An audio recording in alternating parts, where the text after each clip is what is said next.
every day I slow my heart rate down is a day gained in my life. That's the way I see it now. I suppose some people would say that's living on the edge. It's playing with death. Nothing is going to go live on YouTube or nothing. Okay, and we're live in 3, 2, 1. We're going to fix a gate, an electrical gate. But we have to break into the box, and there's no key to get in the box. Right. And just for the record, what's your name? Paul. No surname, no last name. That's totally fine. That's totally fine. Okay. Pablo. And off we went out into the sticks. No, that's getting stuck on something, isn't it? Okay, so it's this. Yeah. Okay.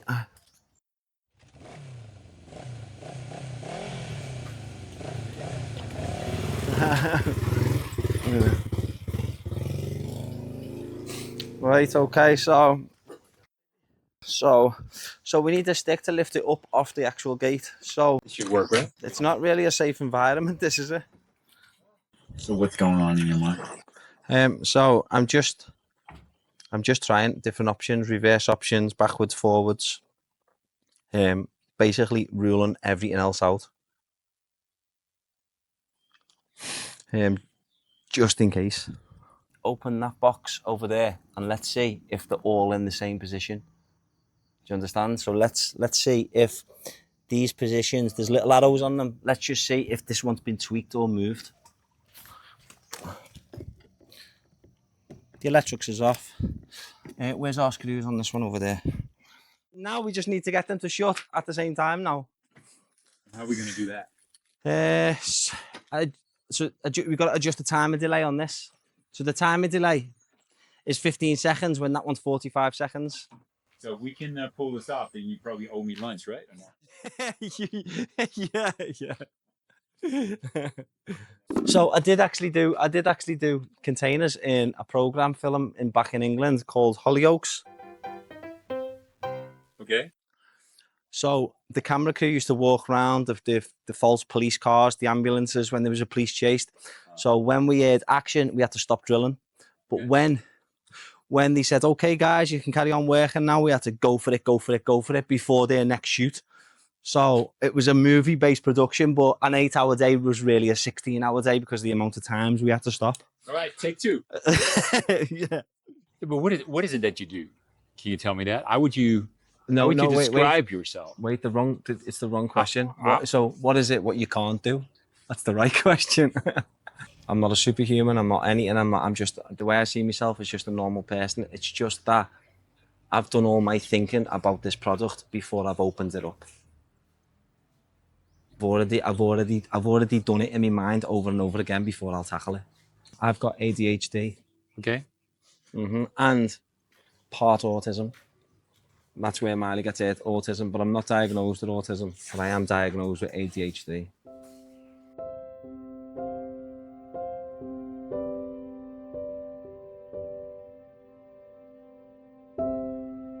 So, where am I from? I'm from England, Liverpool. I grew up next to Anfield Ground. I was kind of a rough kid on my own. Always out on the streets, no top on, Ribena stains up my mouth. And then we moved when I was 7 to another area 3 miles away. And then I moved out when I was 18, 19, I started fending for myself. The real reason why I come to Chiang Mai is to slow down. I have got damage to my heart, but it was still pumping efficiently. Of 59%, the right side, systolic. The wall of my heart is thickened. So, if I don't learn to control it, more than likely, by the time I'm 50, 55, I'll have to have a pacemaker. The actual surgeon turned around and said more like 50. He said you have to learn to control your breathing, slow down, stop drinking Red Bulls, stop taking sleeping tablets to get to sleep. So I was basically 1, 2 o'clock in the morning, I was taking a sleeping tablet to get to sleep. And then I was still under effect of the sleeping tablet by the time your mind was awake. At 5, 6 o'clock in the morning, So I needed to sharpen up by having a Red Bull, and this consistently went on for years. And also going to the gym, taking enhancements in the gym, didn't help. Are you still popping pills? Are you still taking tablets? Yeah, Are you every now still, and then. I've got no choice, but so I only sleep 4 hours. My mind never rests, by the way. I only sleep 4 hours. So after about 2 weeks, I'm owed about a week's worth of sleep. So I've got no choice. I'm just so drained. So what does the doctor say about that then? They don't want me to do it, They don't want you to take the pills, tablets. but they don't understand that my mind can't switch off. I don't think they know that. I don't think they understand the whole gravity of the situation. So if I know there's a job next week, is I'll get excited about that job and I'll start organising and I will start doing the job in my head. For example, if I have a brick wall to build, I've built it in my head from start to finish. Then I won't be happy, so I'll knock it down and I'll think of a better, faster, cheaper, economical way, and then I won't be happy with that. And then when I come up with the final build, that's when that's when I'll eject it out of my mind, when I know what I'm doing from start to finish. And I know, and I mean, I'll literally, over anything I get given to do, an exploded diagram produces in my mind. Of sometimes people say you overthink things, you think of things that other people don't think about. But if you look inside my mind, it's not just salt and pepper. Bang, it's everything about salt and pepper. It's all the ingredients, it's how it's made, where it's come from, where it's been exported, imported, the price. Like, that's how I'll think about salt and pepper. I lie there in bed. If I turn the light off, then my mind just goes into overrun. So I've either got to listen to music or watch TV to fall asleep. I've got to concentrate on something for me to fall asleep every single night. So the TV is always on, TV's always on. or the my radio phone's is always on. There's yeah. always something going on. Always something, yeah. Or the aircon. The noise of the aircon. So when I've turned around and I've told everyone, people want to know, why have you come to Chiang Mai? Chiang Mai was never a choice. It was just somewhere that I thought was really quiet and slow. People say, why are you here? How long are you here for? And then I tell them, I'm here to slow down. Well, basically my slow down is exactly what Arnold knows. It's me resting heart rate. They can't actually operate until it goes under 50%. But it was 58 or 59 5 years ago. If it was under 50, they can operate, they can do something on my heart and give me a pacemaker. But normally you don't really talk about this, right? No. You don't share this with anyone. Is that correct? No. Why is that? Why you don't share it with people? Because they would worry about you, or they would look at you differently, or what? No, it's just, I don't want the attention. I don't want the sympathy, I'm stronger than that. I don't need it. I'm still perfectly normal. But if I was to go and play tennis with you, so, okay, listen to this and keep this on film. So it got that bad. I was just collapsing. I was just absolutely collapsing. Collapsed 3 or 4 times in England. Woke up the side of the bed. My heart rate was so high of a normal day. When I went to gym or tried to sprint on a jogger machine, when my heart rate was going high, I was collapsing. The blood from the right side of my heart was struggling to keep up. So what is high? High, so Above? it was going to 200.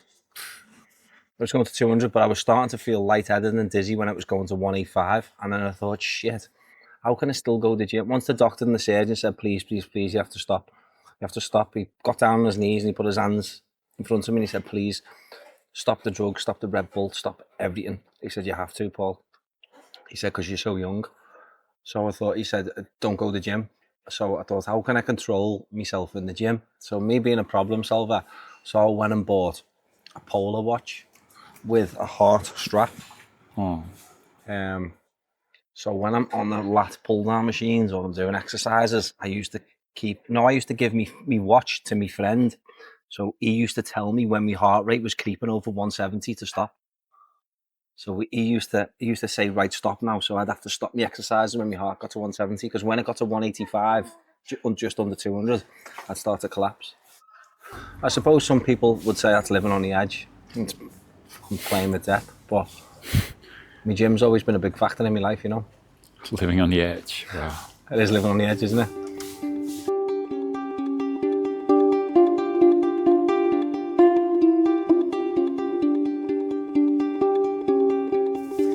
So if I get my resting heart rate on now, usually in England or in Spain or anywhere connected to anywhere, my resting heart rate will be 90. So what do you think it's on? I don't know, 70? Wow. Mm-hmm. What the hell, man? That's pretty high, man. Told you. That's why I come to Chiang Mai, to slow down. Because you're not working out or anything, No. just eating. I'm just relaxed. What? I mean, 100? Yep. That's usually. If a run around on the tennis court is like, a little bit above 100 or something. It's been like that it's 97. It's been like that all my life now. Whoa, 99. What the hell? And then I thought about how can I fix it? I have to do something about it myself now. So when I actually tried to do something, COVID hit. But I was in my business at the same time, COVID hit. So since COVID, 4 years have gone by with a normal lifestyle, high heart rate. So they were the results 5 years ago, but there's 4 more years gone by now. I've done a 24-hour one, I've done a 3-day one, so they give me a 7-day one. After the 7-day one, it got to 4 days, and that's when I completely give up, and I've always give up since. I've never gone back to the hospital, I've never followed my appointments. I just ripped this heart rate monitor off after 3 days and just threw it. I'm not doing any more fucking bullshit tests. I can't be bothered sleeping with heart rate monitors on, and what's it called, ECG? I'm not sleeping with no more ECGs. I'm just like, it is what it is.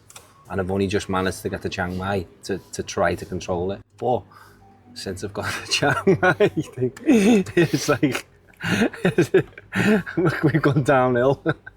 And I had to ask my friend to send me 3,000 baht to pay the hospital bill. At first, I couldn't pay the hospital bill.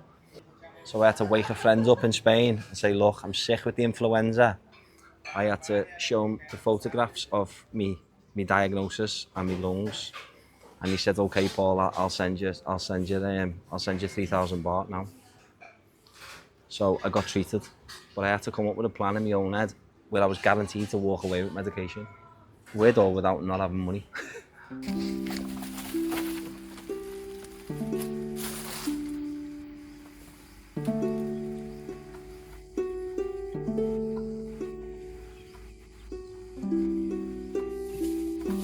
I have all the paperwork to back it up, but I've literally gone for the natural healing method now. So every day I slow my heart rate down is a day gained in my life. That's the way I see it.